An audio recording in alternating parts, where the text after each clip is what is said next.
So I made a video a couple days ago about holiday parties and accepting people for what they eat. And I have a few close family members and a few friends who disagree that there is any judgment or bias against people with dietary restrictions, with food allergies, with people who are coming off of eating disorders who need to be careful about relapsing. So my family member disagrees with this. I got a little bit of a test if you want to know if there really is any bias. And you're very healthy, you can eat whatever you want. You don't believe there is bias against people who have to watch what they eat. I got a little bit of a test for you to check it out for yourself.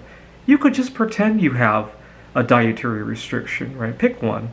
Whether it be peanut allergies and you have to social distance from people who are eating peanuts because the dust will set off an asthma attack.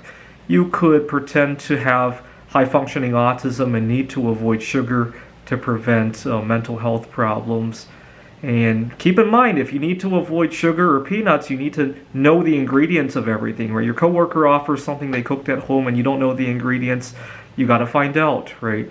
You could pretend you are recovering binge eater and you actually need to fast 16 hours a day, and you can do that for a couple weeks, right? And see how you feel about it, right?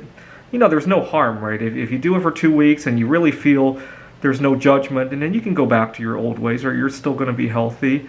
If you feel differently, then you'll learn something new, right? No harm there, right?